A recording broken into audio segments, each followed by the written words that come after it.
Today on the 3-Mod Pod, we celebrate Avery Johnson's commitment and compare him to an NFL QB. You are listening to KC Sports Network, the #1 podcast network for today's Kansas City sports fans. With former players from your favorite teams, informed perspectives, and former insiders, this is the place for you. You can find us wherever you listen to podcasts or on our YouTube channel, all over social media, or our morning newsletter, KCSN Daily, dedicated to your Kansas City Chiefs. KC Sports Network is proudly presented by Emprise Bank, your partner in possible.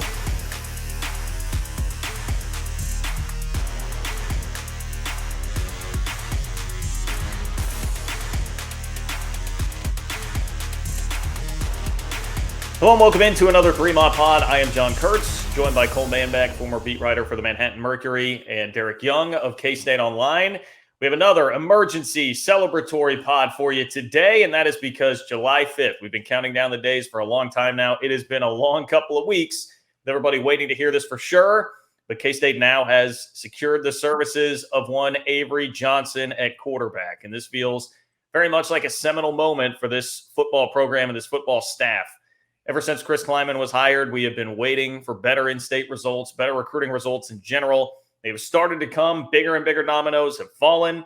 They got Dylan Edwards, but this was the biggest and the one that you anticipate would knock down some other dominoes in the future. So really, I think first and foremost, guys, you just exhale, like sigh of relief. We've been waiting for this to become official for a long time. Now, I realize it's not totally done until he actually puts pen to paper, but at least for right now, you have the commitment, you get your moment, and you get to rub that in everybody else's faces that you lock down the commitment of the best quarterback in the state, the best recruit in the state, and one of the best recruits, it seems like, to come out of the state of Kansas in a while. Yeah, it's felt like a marathon, right? It feels like we've been waiting on this one for years. In ways, they probably have. I know he's held his Kansas State offer for over a year. There was talk that he was going to be an early commit. Now, this is still somewhat early, I guess. It's only the summer before his senior year. But there was talks during his junior year where he could commit, or at least, around the spring, before the spring, he kept getting extended. And, that was a reason and a cause for a lot of anxiety amongst Kansas State fans because it just seems like, the date kept getting pushed back and back and back. And even recently, right? His plan was to make his decision before the Elite 11. But it comes afterwards. But Kansas State still gets their guy, the #1 player in the state. That's kind of been a pretty elusive thing for them to land. I don't know off the top of my head. I probably should have done the research. I'm sure maybe Cole did the last time Kansas State did land the best player in the state, if they ever have. Maybe back in Bill Snyder 1.0. But this is clearly a landmark recruitment for them that should help them knock over some other dominoes, as you alluded to, Kurtz. And even beyond that, like when you have Avery Johnson on campus, when he's even a player, I mean, that's going to be quite the weapon in itself because you have a quarterback that, everyone in America already knows and believes in. And you got a guy that's, very much charismatic within the state. Every kid knows him. Every kid looks up to him. So he's going to be someone that everyone inside of Kansas wants to play with and down the line, receivers nationwide. Can't be understated how significant this addition is to the recruiting class and the domino effect that it could have on other players, other skill position guys on the offensive side of the football wanting to play with Avery Johnson. DY talked about recruiting profile. I mean, look, you look at this kid, 24/7 composite, 214th ranked player in the entire country, 12th ranked quarterback, 0-3, They had him 231 nationally in their composite rankings, which takes in all of the different recruiting sites. And so clearly a top 250 player. I think he'll get bumped up after his Elite 11 performance. Rivals will probably move him back into the top 250 at some point, I would suspect. And when you look at the history of recruiting, DY touched on the state of Kansas. Hasn't happened a lot that K-State's got the top ranked player, especially in a loaded recruiting class where the top ranked player has so many offers accrued, so many offers from some of the power programs that Avery Johnson had. But if you look at the history of Kansas State recruiting overall, and you look at the 24/7 composite rankings, I went back to the 2002 recruiting class up until now, looking at 24/7's composite and looking at K-State's commits through those 20 years. Avery Johnson would be the 4th highest ranked recruit in Kansas State's recruiting classes over that 20 plus year period. The other three, Josh Freeman, 84th ranked player in the composite, Lamarck Brown, Ron Prince there at 2007. Me and DY were just talking about Lamarck Brown the other night. Yeah, number 149 player in the country. And then Jake Rubley, obviously in the 2021 class. Jake Rubley came in the 24/7 composite at 201 nationally. Now, the unique thing about Rubley, and this isn't meant to run down Rubley at all, but his recruiting profile by different sites really varied at a high rate. I mean, you looked at ESPN, which is one of those sites that they take into account in the composite rankings. ESPN had Jake Rubley as the 27th best player in the entire country, and that led to his composite ranking being bumped significantly up. So I would say you're probably looking at the second or third best commit, really I'd say second, behind Josh Freeman, that Kansas State's landed in 20 plus years out of the prep ranks. Well, it's one worth celebrating. There's no doubt about that. So raise a glass of your 360 vodka or your Ben Holiday bottle and bond bourbon from Holiday Distillery, who, as always, do a great job sponsoring the show here and supporting us. I know that all of us will be doing so to celebrate Avery Johnson, but I think this is an appropriate time to bring up this talking point with all of it. And that is hey, Jake Rubley was a really highly rated quarterback. We were very excited about that. I just looked up Skylar Thompson's rivals profile, and Skylar Thompson was the number 241 player in the country. So also top 250 4-star quarterback. And Skylar Thompson had a nice career. He was an NFL draft pick. He may be the backup to Tua this year. And, you guys know me. I love the guy and always felt like he was underrated, sometimes criminally by the fan base. But I think the general expectation here is that Avery Johnson is another level above certainly what we've seen out of Rubley so far, and even Skylar Thompson and what his career was. So this is where I'll enlist the help of you, Derek, because I know you're really high on Avery. I know you've seen him play a lot. You've seen him play up close and personal in a tremendous game with Derby, for instance. What is the difference there between Avery Johnson and then Jake Rubley and Skylar Thompson, quarterbacks like that K-State has gotten in the past? If fans were looking at this and saying, should I be more excited about this than I was those guys when we landed them? Yeah, I'll preface it by saying Jake Rubley, 4-star. Skylar Thompson, 4-star. Now Avery Johnson, 4-star. What do they all have in common? They were all recruited by Colin Klein. So he might have some recruiting chops that are probably underrated in itself. Kansas State has not signed many 4-star quarterbacks in their entire existence. Colin Klein's done 3 in the last 6, 7 years. It's pretty impressive. And that doesn't even mention Adrian Martinez, who was a very high profile quarterback transfer as well. So Colin Klein deserves a lot of kudos. His relationship with Avery Johnson is really probably one of the 2 or 3 more biggest catalysts in us having today to celebrate. So hats off to Colin Klein for that.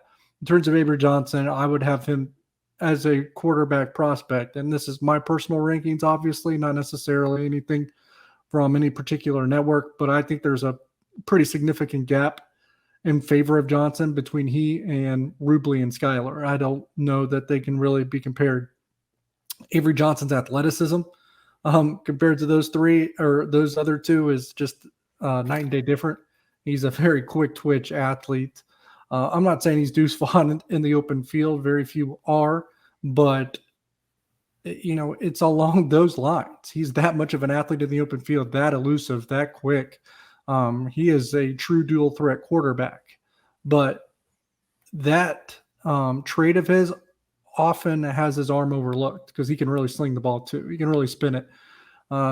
His arm strength is, upper tier. I wouldn't say it was along the lines of a few of those guys that were at the Elite 11, such as Dante Moore. He can really, his arm, he's got a cannon. I don't know that I would characterize Avery Johnson as a cannon, but really, really strong arm and someone that is probably the most accurate in his entire class.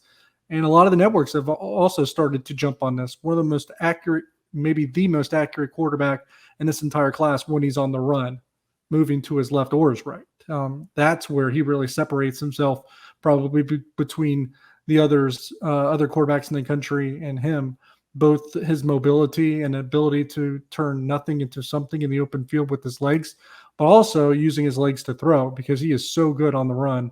And you spoke about that game against Derby. I've said this before many times. It's one of the best performances I've seen from a high school player in the time that I've been doing this, which is over a decade now.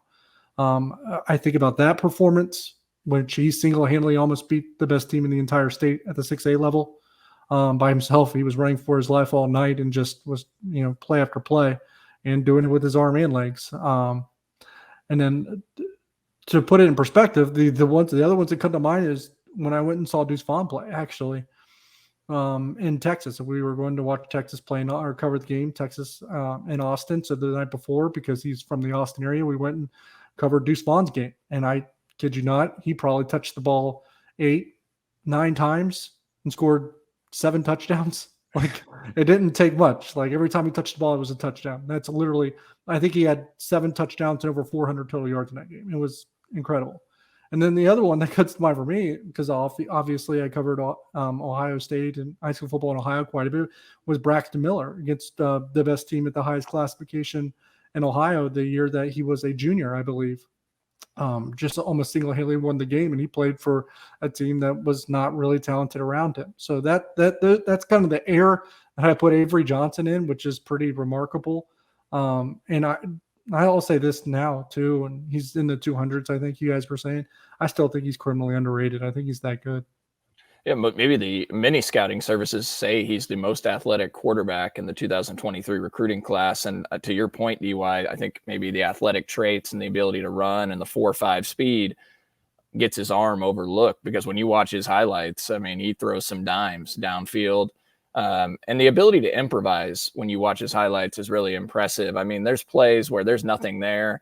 He makes a ton of guys miss, throws on the run, delivers a pass, or takes it to the house with his feet. I mean, there's highlights where he took a snap in his own end zone, took it 100 yards to the house for a touchdown. He had a ball snapped over his head 30 yards behind him. He ended up making several guys miss and getting a first down on the play. Just the improv ability, the ability to throw on the run and throw accurately was really impressive when you look at him. In fact, to also what DY said, I mean, one of the things that maybe surprised some people at the Elite 11, 24/7 Sports said they were a little taken back in their report that, how good his arm looked in terms of passing and accuracy and some of the passing drills. And the Elite 11 rankings even evaluate that. I mean, if you look at the actual Elite 11 Twitter account that had the coaching staff evaluations from Elite 11, not just various reporters were there, Avery Johnson ranked 3rd, 5th, 7th in several of the drills out of 20 quarterbacks. So he had a very impressive performance out there that just farther validated how good he is. And to what you said, DY, about being underrated, I would suspect that's going to probably lead to a bump in some of the ratings for some of these recruiting services after that performance out there. And now that he's officially in that Elite 11. And I'll just add to this, that improvisational ability that you allude to. Like, and I'm not, Patrick Mahomes is the most probably elite quarterback when it comes to improvising.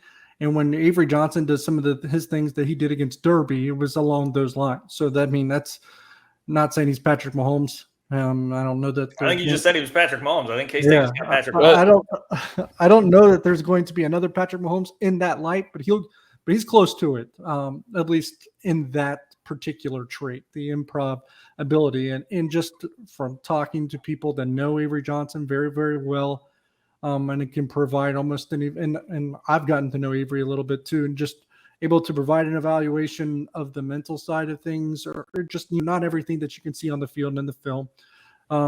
They talk about him being, a charismatic leader, which I think that's pretty clear. Everyone wants to follow him already. So I think the proof is in the pudding on that point.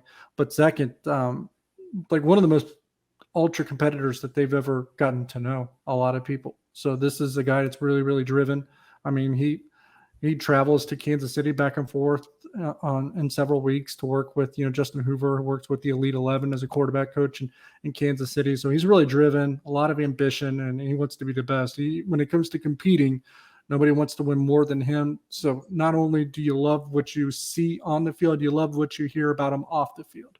I was scared to mention Mahomes' name, DY, but when I watched his highlights, I saw some Patrick Mahomes flashes there. I mean, there's plays where he's running to his right, he throws back across the field, back across his body, kind of a risky, dangerous throw, delivers it on the money, making guys miss, throwing back across. I mean, he does have some glimpses to his game that really showcase that. So I'm glad you were thinking kind of along the same lines. And also to your point about his charisma and leadership abilities, that's going to help K-State on the recruiting trail to what you talked about earlier, because guys want to play with a guy like that, and he's going to be impactful when it comes to Kansas State trying to assemble more guys in this class that want to come play with him. Yeah, he's kind of the guy that makes you pull your hair out and say, oh, no, oh, no, oh, no. And like, okay, that worked. He's one of those players.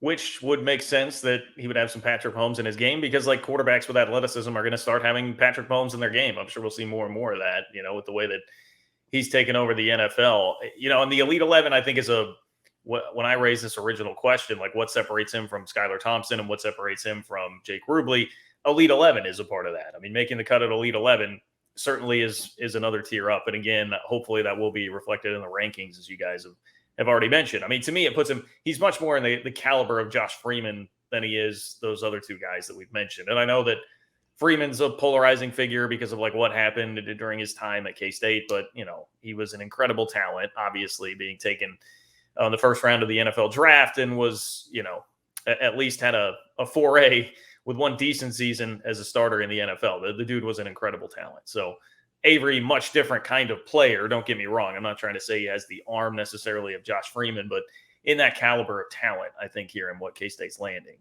And the next question, I don't know if this is really a question, maybe a frustration. We had to wait it out for a while here. It sounded like obviously getting through Elite 11 was a priority for Avery Johnson and his family before they announced this actual commitment. So much has happened, including conference realignment, which we'll talk a little bit about coming up later on, which is really, I would think, hurting Washington and Oregon, or at least throwing a wrench into their plans right now. But Washington also took a commitment from a quarterback in that time span. Oregon supposedly is now the leader for Dante Moore.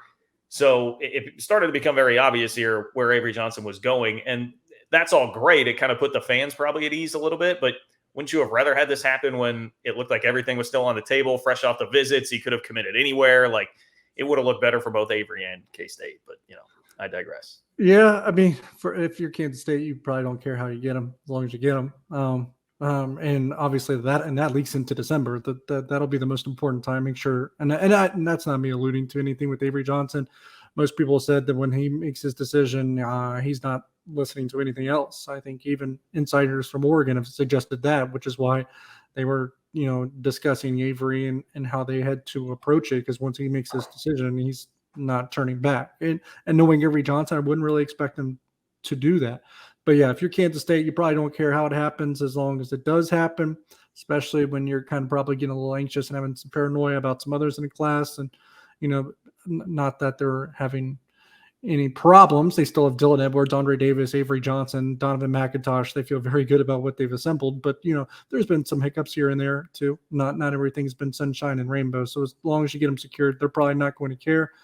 But if you are Avery Johnson and maybe you wanted to feel like you were operating on your own terms, I still think that he was, but you can kind of, if people wanted to be skeptical, there's a facade out there that they can build that you could say that he was just running out of options. I don't think that's the case. It certainly wasn't the case from what I know, but obviously fans from other places, maybe, insiders from other places are going to try to draw that conclusion and maybe, diminish what Kansas State has done in landing Avery Johnson.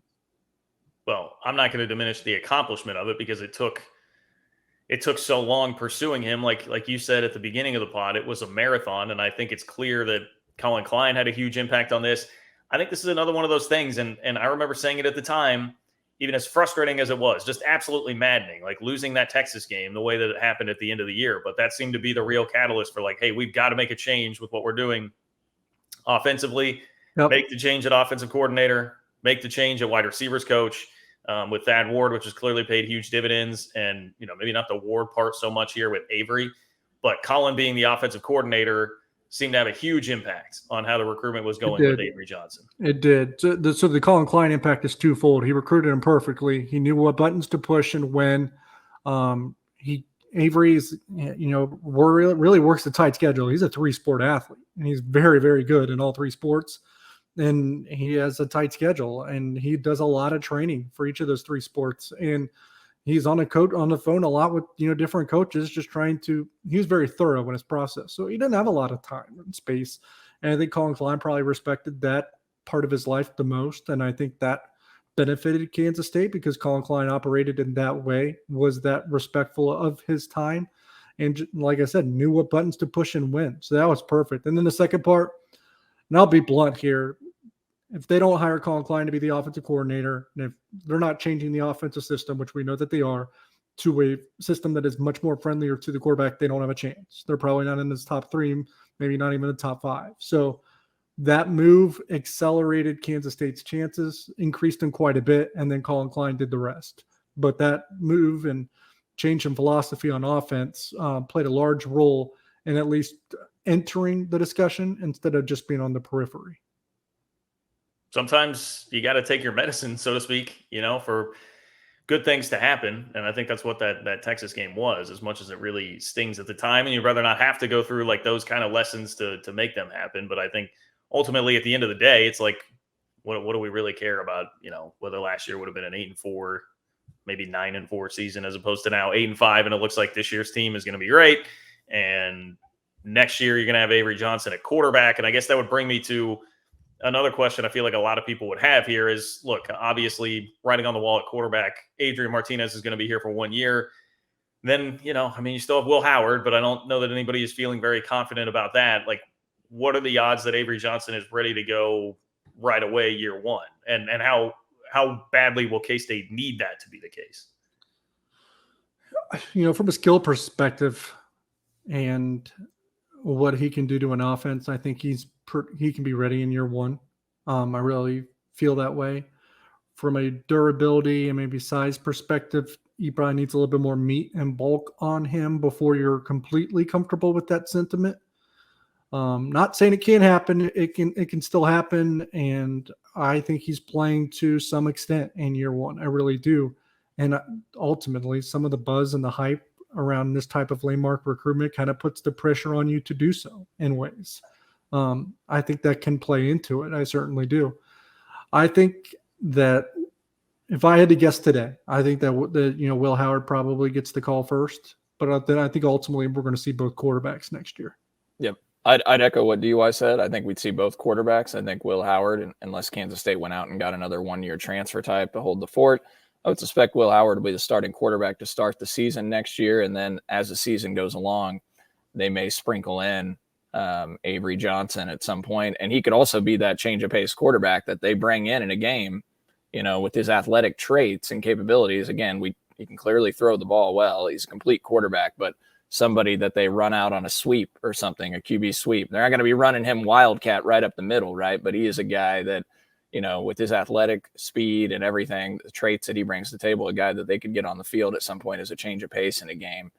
With the red shirt rule and everything, you could play him 4 games still, sprinkle him in. But if Avery Johnson's as good as you hope, he's only going to be here 4 years anyway. So red shirting isn't something that you really have to do. Especially with I don't want to put this into the universe, the transfer rule and everything. I just don't know that 4-game red shirt rule anymore really matters a whole lot. It probably penalizes you, if anything, too. So at least that's how I see it. I'll say, you always want to win. I'm not saying you don't play to win. You play to win. But if this season is what we think, if they reach close to the ceiling or do reach the ceiling this year, then you do have a little bit of pressure off of you next year to, produce a certain result, right? Let's say they go 10-2 this year, 9-3, 10-2.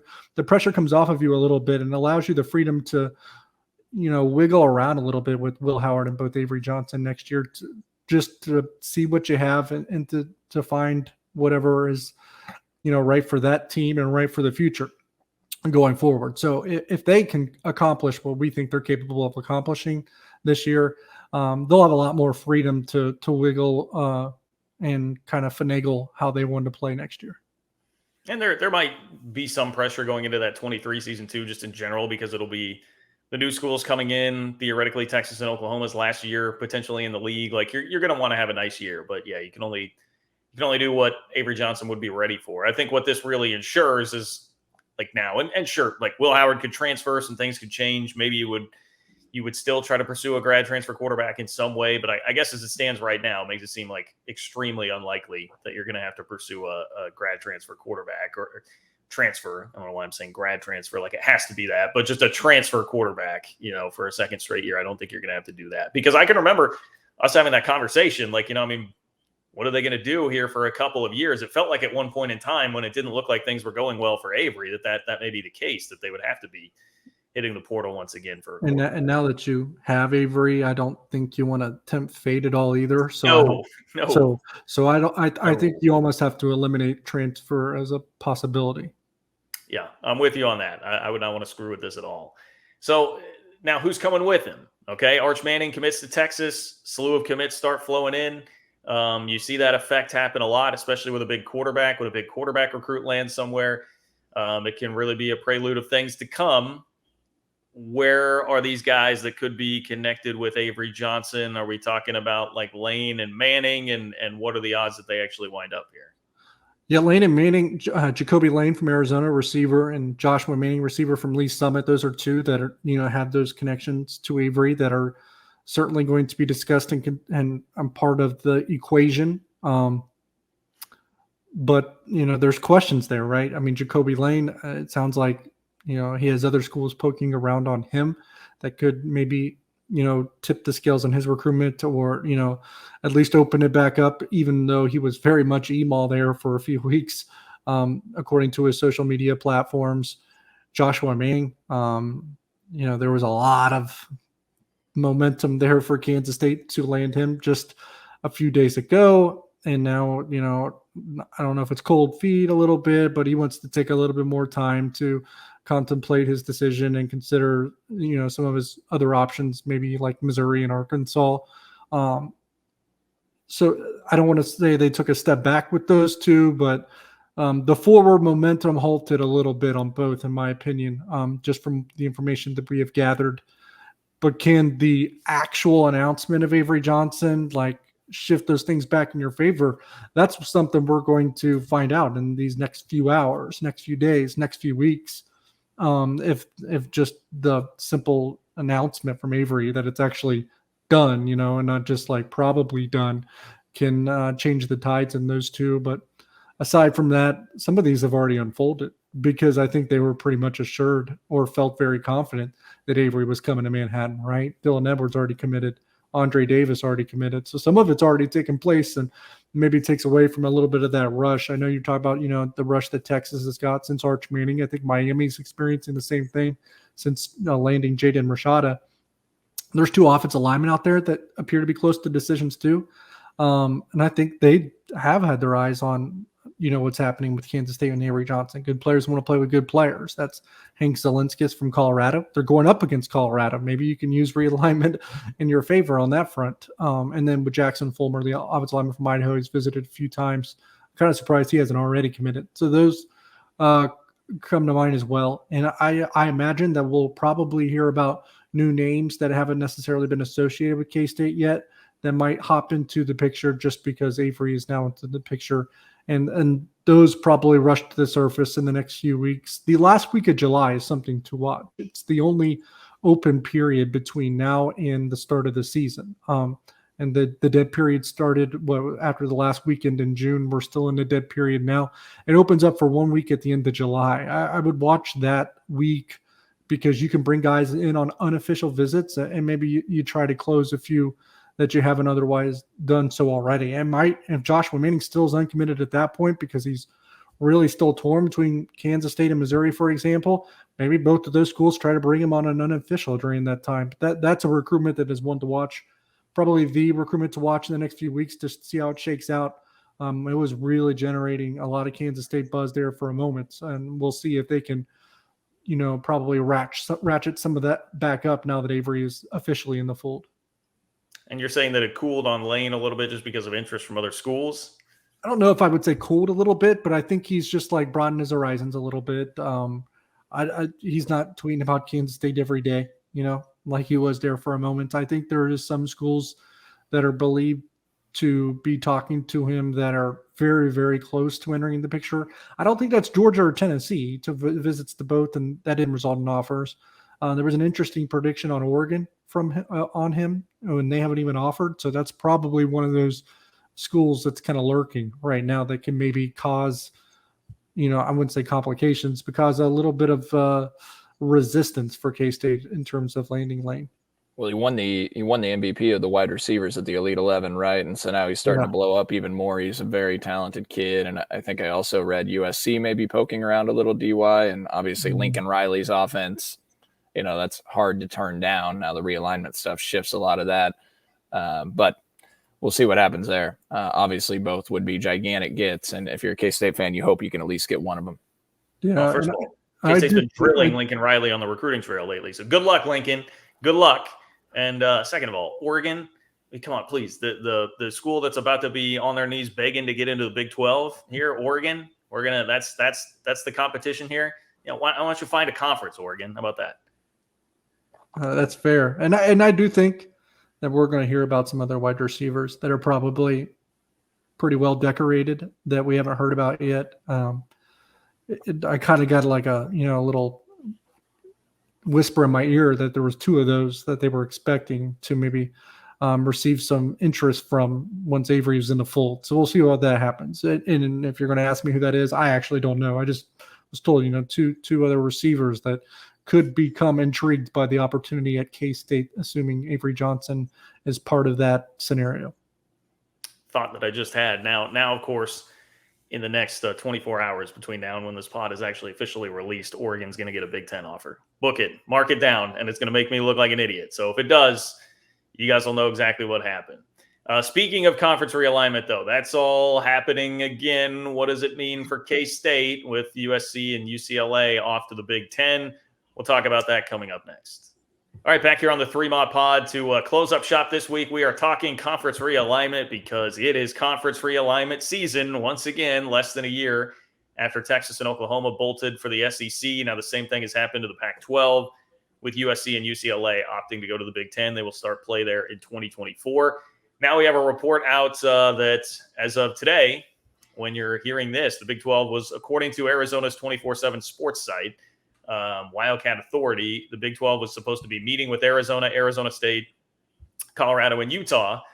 Not the first meeting, but the most serious meeting that has been had between those 4 schools and potentially joining the Big 12. So the Big 12 is in a much stronger position than they were a year ago, but I do think I'm always uneasy when there start to be a bunch of plates moving around here and plates spinning and trying to figure out where teams are going to land. I mean, right now you have the Big Ten and really the rest of the college football world waiting on Notre Dame reportedly to make a decision on whether or not they want to jump to the Big Ten.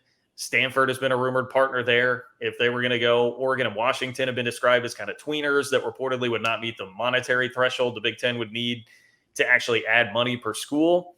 So they're kind of in limbo right now. And then what happens if the Big 12 does take those schools from the Pac-12? Is it totally folded then? And then Oregon and Washington, they have to go find a temporary home if they can't get into the Big Ten. I mean, these are the dynamics right now of realignment, I feel like, this time around, which should make you feel much better than Washington State and Oregon State fans and much better than if you were a K-State fan last year. But still, I am always just a little uneasy when we get into this process again. Yeah, because you're not always at a position of strength. The ones that are the Big Ten and SEC. But this still is promising for the Big 12. Yeah, the gap between them and others probably widens here. Obviously, I don't think anyone was expecting it to close, so I don't know that it's a complete loss when you take that into consideration. But in general, you are in position now to kind of separate and distinguish yourselves from the Pac-12. And look, right now it's a survival of the fittest. You kind of know who the top 2 are, so you kind of have to use your whatever you got to be number 3 or number 4, whatever it may be. I'm not sure what's going to happen in the ACC in that grain of rights. That's kind of the albatross in this whole situation. But there's not really any incentive for a Big 12 school to go to the Pac-12 at this point. That's a school that just lost 40% of its value in the television market after losing the Los Angeles market. So it's got less schools and less value because you've already added Cincinnati, UCF, BYU, and Houston. To kind of make yourself whole. And so the Big 12 right now has more value than the Pac-12 right now without USC and UCLA. So there's really no incentive to bolt from the Big 12 to the Pac-12. And if you're the Pac-12, schools in the Pac-12, and you know that at some point there's a very likely scenario that Oregon and Washington could be considered for the Big 10, it's not a lock that they go to the Big 10, but they're obviously 2 schools that would make sense for that conference and they would jump at the idea. So if you're everyone else in that league, and it's survival of the fittest. You kind of got to find your secure home. Well, and that's why the Big 12, you would think, would at this point make sense for Utah, Colorado, Arizona, and Arizona State. When it makes sense for the Big 12, I get it. You're probably not increasing your television revenue at all. If you are, it's pretty negligible. But kill or be killed, baby. Yeah, but there's value in having stability, being that third league. And if you kill the Pac-12, you put yourself in better position. That's just the end of the day. Even if I don't think you're sacrificing any dollars, but even if you're not grabbing extra dollars, there's still value and whacking off the Pac-12 and giving yourself more stability. Yeah, I would echo everything that you said, DY, on that front. I had a group text of friends that when this stuff came out late last week, here we go again. Now the Pac-12 is going to come after the Big 12 schools. And I was trying to calm them down and let them know, look, the Pac-12 is not in the advantageous position here to pick off the Big 12 schools. The Big 12 has the power here to be the ones that could pick the Pac-12 schools off. And so I think the Big 12 could go after, 4 teams, potentially even more from the Pac-12, get to a 16-team league. And look, if this thing heads to a Big 10 SEC only type format, so be it. There's not a lot that the Big 12 could do, but where I think it could head in the near term is kind of 4 mega leagues, right? And you have the ACC, the Big 10 SEC, and then the Big 12 at 16 teams. And the tier 1 is going to be the SEC and the Big 10, clearly. But if Kansas State and the Big 12, and the ACC could kind of be those tier 2 leagues of the mega conferences, that's okay with me. It gives you a seat at the table still, from a and those Pac-12 schools, a lot of them have been unhappy with the Pac-12 anyways. It's been rumored the Arizona schools have been thinking about getting out for a few years now. There was obviously a lot of frustration with Larry Scott, the former commissioner. So there's been, and the TV contracts, et cetera. So there's been some unhappy schools, players at the table there that I think would be eager to get out. And so if this report is true that the Arizona schools, they're all meeting with the Big 12, that would be great. And ultimately the best thing that could happen is the Big 12 just moves fast here. Let's get answers in place. They moved pretty quick. I was impressed with how quick they moved with BYU and the Cincinnati Houston editions. They got that locked down quickly. I'd like to see them move quick and have this thing locked down in the next couple months. And, with the TV contract for the Pac-12 schools, there's no grant of rights penalty or anything, in 3 years. It's really the perfect time to pluck some of these schools away. I got a question. If let's assume Oregon, Washington are out there, would you rather them join the Big 10 and destabilize the Pac-12 even more, where those other 4 schools just pop into your lap? Or would you like a scenario where you're taking away Washington and Oregon as well for the Big 12? Well, I would love it, and it would be temporary. I mean, I think obviously eventually, because where we're clearly headed is at some point we're going to get really what you're seeing a lot of talk now about is kind of an NFL model, like an AFC, NFC sort of thing. And you're going to have the 30 best teams be in the SEC and the Big 10. And when that happens, I mean, I think it's pretty clear Oregon and Washington would make that cut. And it would leave you kind of in the same position that you're in right now or that we think of. But if you can just steal some years of being more relevant and take the juice of that, and, hopefully that elevates your recruiting then for a couple of years, because it seems like you have a bigger, better, more relevant sort of conference.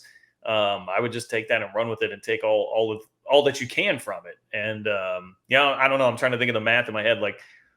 Would they stick around long enough for the next TV contract? Because if they did, I mean, that can be, even if it's a short TV deal, much better for you financially. So I don't really see much downside to that, even if they have to use you as kind of a temporary home. So I don't think there is either. And I think it would have to be for the next television contract. There's only 2 years left on it. Yeah, you're right. 2025. Yeah.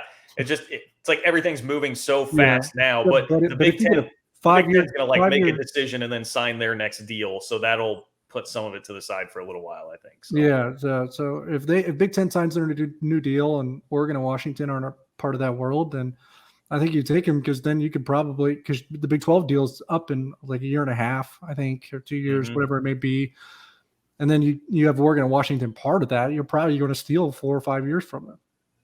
And in Oregon and Washington are 2 schools that can increase your payout per member. Oh, yeah. Yeah.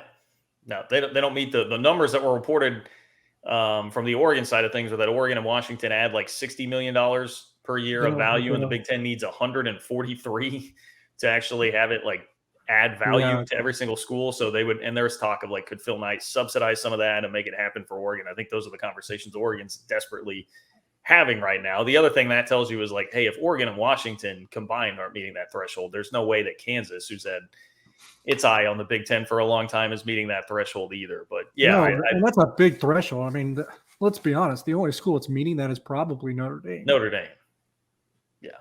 I don't like even if say Clemson, hypothetically, right? I don't know that Clemson's meeting that number. No, but they're probably set to go elsewhere anyway. But yeah, but I think there might be more value in Clemson than we're imagining, but it's not a really big audience. I mean, that's still a smaller campus in South Carolina that shares the state too. So you guys thinking you pick off the Arizona schools, Colorado, Utah, Oregon, Washington, if they want in, and leave out Stanford and Cal due to the complications of the academics and whatnot, or do you just try to do a full-on merger? It sounds like Stanford. Stanford right now is that Stanford, Notre Dame in the Big Ten. Stanford's probably Notre Dame's buddy at this point. Yeah, that's what it feels like. But I don't look. I'm not going to pretend to know a lot of the stuff behind the scenes or how it will go. But there's a large part of me that just cannot imagine Stanford or Cal, even if it's the last lifeboat imaginable, entering the Big 12. I think they would just rather go independent at that point. Yeah, or pack up football. I've seen that discussed too. That those schools would just decide to give up football because they don't like where it's headed, to a world where the players would be straight up employees either. So But there's value, guys. I mean, you look at the top television markets, media markets in the country. You get Arizona State, that's Phoenix. Now, again, we know it's not just a college town; it's a big city. But Phoenix is 11th ranked media market in the country. You get Colorado, you get the Denver market. They're the 16th ranked media market in the country. If you got Oregon, or if you got Washington, again, Seattle, major city, pro city as well, but they're the 12th TV market in the country. And then Salt Lake City, if you go with Utah, they're 30th in the TV rankings. And then I'm trying to find Portland here for Oregon. Portland is 21st in media markets. So, I mean, you're adding all top 30 media markets nationally. There's probably a little bit of value to where you might see a slight increase in television revenue. But to what DY said, to me, it's just really just stabilizing the league and ensuring more of a long-term longevity with this for at least the next 5-10 years, hopefully. Yeah, which is really at this point, I mean, I hate to say it, but I think big picture, what USC and UCLA meant is like we probably skipped a few years to whatever the end of this is going to be. The end of the road. So you're kind of on borrowed time here in playing in an environment where you are still basically at the main seat, at the main table, have a seat at the main table. And I think that's, if you're a school that's not one of the top tier schools, that's kind of, you just have to, I hate saying it like this, but it's just like stolen time right now. I mean, you just need to enjoy this as much as you can, enjoy these years as much as you can before things really shake out. And I don't mean to be too doomsday with that, but it just feels like that's the ACC grant of rights is a lot of schools' best friend right now. Yeah. Yep. Well, although I don't know, man, the talk seems to be now that people are pretty convinced they'll find a way. Either everybody in the ACC has a home and they get together and vote to dissolve the conference, or somebody does come in and write massive checks to get Clemson, Florida State, and Miami out of there.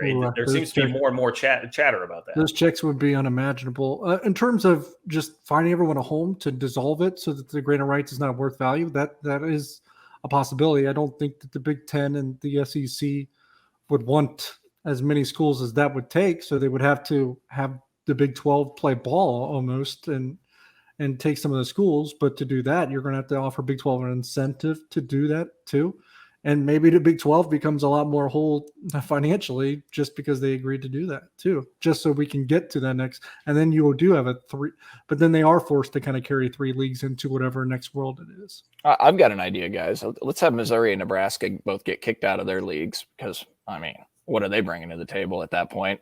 And let's add them back into the Big 12 and Colorado, and let's have what a conference is actually meant to be, a geographic fit with historic rivalries. That'd be great. That's what I would like. I mean, if I ever got to see the day where Nebraska got kicked out of the Big Ten, that might be the best day on Twitter. I mean, that might be the best. Speaking of that, Cole, I I apologize for offending you. I will stop tweeting things out that Dennis Dodd has said. Please. Yes. I would appreciate if we do not give any oxygen or credibility to anything Dennis Dodd says ever again. I hope he's listening right now. I hope he is. I hope he hears that's fine. I mean, Dennis, just know, look, I'm not the one it's all Cole. It's at Cole Manbeck on Cole_Manbeck on Twitter. I'm going to tag him and like, Dennis Dodd, you should listen there in around the 40-minute mark. Go right ahead. I don't care about the guy. So, seen him before. Yeah. I mean, credit to him. I mean, obviously he's created a following and has been a longtime reporter and national reporter, but I don't give a lot of credence to what he says. I love his top ranked source he interviewed at the Big 12 about why would we expand. You really think a rational person that's the thought that someone in the Big 12 has? What did he talk to Oklahoma or Texas? Is that who he's talking to? KU? Is he talking KU because they think they're still getting a seat? Probably talking to Travis Goff. Yeah, he's probably got Travis Goff. That's or West Virginia because they don't want to go anymore west. Yeah. Travis Goff or Shane Lyons being the source on that. Those would be the top two. Like, whatever. We don't belong here anyway. Tough day, by the way, for the guy that got posted on the message board Genius Twitter account, the Kansas fan that was like, screw this Big 12 thing. Why don't we just go join the Pac-12 for a little while, use that until the Big 10 gets set to actually raid the Pac-12, and then we'll be on that ship. Well, now that seems to have sailed. So the Kansas master plan to get out of this league that they are clearly so much better than seems to not be going very well. I personally rely on Mike Vernon, the Scoopsmeister, to give me my conference realignment news. So why do we got to bring up that guy, man? I went to his Twitter profile after all this was happening, and he's quote tweeting himself from last year like he predicted this. Dude, it really took a genius to say, hey, USC might join the Big Ten someday. Remember, there was a world where he was on 610 in Kansas City. Like, this guy hoodwinked everyone for a bit. You might call him a modern day Robin Hood, I don't know. He actually will find this podcast and someone will alert him, and then we're gonna have him in our DMs again. Yeah. Well, I could tell you a story about having Mike Vernon in your DMs. I've been nice to the guy because of that. So I digress. Okay. I think this is probably a good place to end this. Good finish. Yeah, this is probably a good place to end this. All right. That's gonna wrap it up for us. Once again, go enjoy the Avery Johnson commitment. Get you some Ben Holiday bottled and bond bourbon or 360 vodka from Holiday Distillery, whichever floats your boat. Appreciate the work of Tucker Franklin behind the scenes as always. Thanks to Derek Young. Thanks to Cole Manbeck. I am John Kurtz. We'll see you next time on the 3 Month Pod.